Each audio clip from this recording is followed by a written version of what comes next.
News 24 తెలుగుకి స్వాగతం. వార్తలోని ముఖ్యాంశాలు ఇప్పుడు చూద్దాం. సమాజంలో తోటి మానవులందరితో కలిసిమెలిసి జీవించడమే ముస్లిం పండుగ ముఖ్య ఉద్దేశమని ఇమాం మౌలానా అన్నారు. బాపట్ల జిల్లా పంగలూరు మండలంలో రంజాన్ పండుగను ముస్లింలందరూ భక్తి శ్రద్ధలతో ప్రార్థనలు నిర్వహించారు. పంగలూరులో పండుగ సందర్భంగా ఇమాంలు మౌలానా జానీ మాట్లాడుతూ రంజాన్ పండుగ ఎంతో ప్రాముఖ్యమైందని తెలియజేశారు. గత 30 రోజుల నుండి ఎంతో నిష్టగా ఉపవాస దీక్షలు చేయడం వల్ల అల్లాహ్ తమను అందరినీ పరిశుద్ధులుగా చేస్తారని తెలియజేశారు. పార్లమెంట్లో ప్రవేశపెట్టబోతున్న వక్ఫ్ బోర్డు బిల్లుకు వ్యతిరేకంగా పండగ రోజున నల్ల రిబ్బన్ ధరించి ముస్లింలందరూ నిరసన తెలియజేశారు. బిల్లు ఆమోదం పొందకుండా పార్లమెంటు సభ్యుల మనసులను మార్చాలని అల్లాహ్ను వేడుకున్నారు. ఈ ప్రార్థనలో ముస్లింలందరూ పాల్గొన్నారు.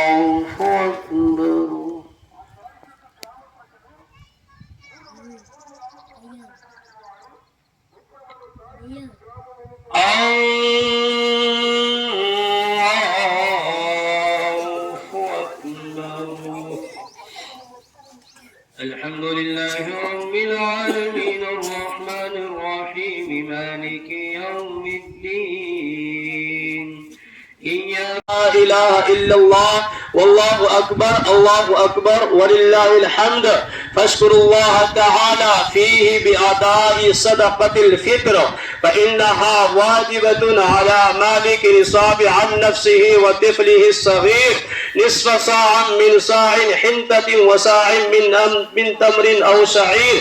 الله أكبر لا إله إلا الله والله أكبر ولله الحمد. واستحب أن اغتسلوا واستغفروا وليتوبوا والباسوا وأحسنوا ثيابكم وكلوا قبل الصلاة من تمر أو شعير وسعوا إلى طريق في الطريق. देखो मेरे भाइयों, आज है नहीं हमारे लिए खुशी का दिन है, खुशी का त्यौहार है।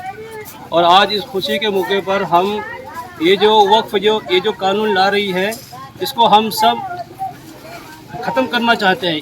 इसको हम लोग कोई भी मुसलमान जो अपने ज़ाती राय से है नहीं इस चीज़ को मानने वाला नहीं है। इसको इस वास्ते हम इस बिल को है नहीं ख़त्म करने के लिए सभी जनों यहाँ अपने हाथ में ये चीज़ें लेकर आए हैं, बांध लेकर आए हैं कि हम मुसीबत में है। हम इस चीज़ को ये जो बिल आ रही है हम इस बिल को हरगिज़ नहीं मानने वाले हैं। बस ఈద్గా నమాజ్ మాకెంతో ప్రాముఖ్యమైనది. ఈ ప్రాముఖ్యత ఎందుకంటే ఈ 30 రోజుల పాటు ప్రతి ముస్లిము ఎంతో నిష్ఠతో ఉపవాసాలుండి మనం తెలియక చేసినటువంటి పాపాల నుండి రక్షణ పొందడానికి ఈ రోజాలు ఉపవాసాలు ఉండడం జరుగుతుంది. ఈ 30 రోజులు ఉన్న తర్వాత అల్లాహ్ తబారక్ వ తఆలా మమ్మల్ని అందరినీ పరిశుద్ధులుగా చేసి ఆనందంగా ప్రేమతో అందరూ కలిసిమెలిసి సమాజంలో ఉన్నటువంటి ముస్లింలే కాదు సమాజంలో ఉన్నటువంటి ప్రతి ఒక్క మానవులందరూ కలిసిమెలిసి జీవించాలి అనేదే దీని యొక్క ముఖ్య ఉద్దేశం. మా పండుగలు ఏదైతే ఉన్నాయో ఈదుల్ ఫితర్ కానీ బక్రీద్ కానీ తోటి మానవులతో అందరం కలిసి ప్రేమగా అన్యోన్యంగా కలిసిమెలిసి జీవించడమే మా పండుగల యొక్క ముఖ్య ఉద్దేశం. ఈరోజు మౌలానా గారు చెప్పినట్టు మేమందరం ఈ నిరసన కేవలము మా మీద వస్తున్నటువంటి ఈ వక్ఫ్ బోర్డు బిల్లుని ఏ విధంగా అయితే వీళ్ళు మాకందరికీ ఇష్టం లేకుండా పాస్ చేశారో దానికి మా వైపు నుంచి చిరు నిరసన మాత్రమే. గవర్నమెంట్ మా మీద దృష్టి సారించి అందరం కలిసిమెలిసి జీవించడానికి వారు కూడా తగిన విధంగా మలుసుకోవాల్సిందిగా మా వైపు నుంచి విజ్ఞప్తి. అస్సలాము